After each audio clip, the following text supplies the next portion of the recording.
Grazie Presidente. In realtà questa è una mozione che insieme alla collega Ostanel abbiamo presentato sull'onda di una serie di proteste che hanno animato le piazze delle città universitarie di questa regione, ma direi di tutta Italia. Piazze nelle quali gli studenti e le studentesse chiedevano alle istituzioni un'attenzione rispetto ad un dramma che colpisce da troppo tempo tutte le persone che provano a studiare in una sede fuori dalla loro residenza. Ed è diventato un tema oggetto anche di confronto nazionale, perché vedete colleghi, abbiamo passato 10 mesi, più o meno da settembre dell'anno scorso fino a poche settimane fa, ad ascoltare il governo che ci spiegava che volevano cambiare il PNRR, perché avevano in mente come costruire in maniera diversa la progettazione per gli interventi finanziati con le risorse europee. Dopo 10 mesi di annunci del governo che ci spiegava che dovevano cambiare il PNRR, la conclusione di 10 mesi di attesa è stata semplicemente quella di ricontrattare il pagamento delle tranche dalla Commissione europea all'Italia, cancellando, tra virgolette, facendo slittare di diversi trimestri, fatalità, gli interventi previsti sugli alloggi per gli studenti. La grande rivoluzione sul PNRR del governo di destra è semplicemente tagliare, posticipare gli interventi sulle case per gli studenti.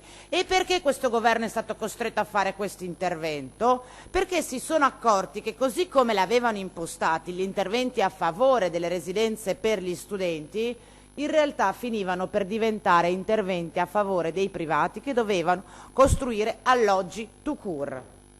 Questo lo dico perché o il tema della scuola pubblica, del diritto all'istruzione delle ragazze e dei ragazzi diventa centrale nella discussione politica, oppure ci stiamo prendendo in giro. E così come il governo si è dimenticato delle studentesse e degli studenti, anche questa regione da troppo tempo si dimentica delle studentesse e degli studenti. Mai come in questi mesi le cronache sono piene di racconti di famiglie che non riescono a consentire ai propri figli di poter studiare negli atenei veneti, perché qui più che altrove il cosiddetto fenomeno dei caro affitti ha raggiunto ormai dimensioni insostenibili.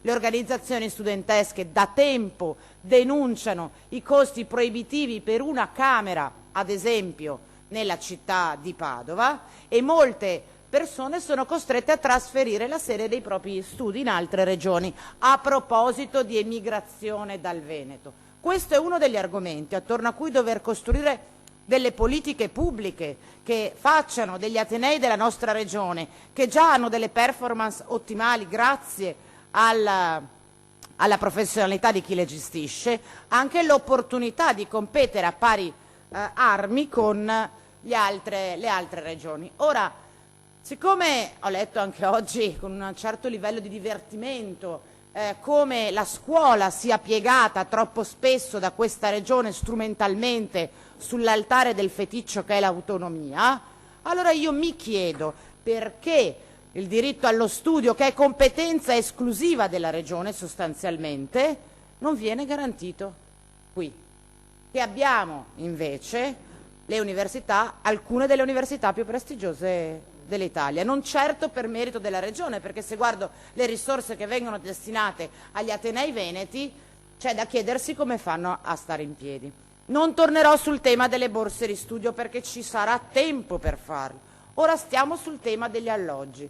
Sono 6 mesi per fare conti a spanne. Questa è una mozione di maggio, collega Ostanel, ma ne parliamo io e la collega almeno da un anno dentro quest'Aula. Noi sappiamo almeno da un anno che avremo una bomba sociale che si chiama studentati per quanto riguarda il nuovo anno accademico alle porte, ma lo sappiamo, non è che ce ne siamo accorti oggi, perché la corsa dei prezzi sugli affitti che riguardano in generale le persone che hanno bisogno di una casa, ma in particolare le residenze per studenti, è un fatto noto. C'è uno studio appunto di oltre 6 mesi fa che racconta come solo nella provincia di Padova ci sia stato un aumento del 40% delle richieste degli affitti. Ora vado a chiudere, Presidente. Noi con questa mozione chiediamo davvero alla Giunta di impegnarsi concretamente con la collaborazione con le agenzie regionali per il diritto allo studio e gli enti locali per costruire una strategia che consenta alle nostre ragazze e ai nostri ragazzi di continuare a studiare nelle nostre università.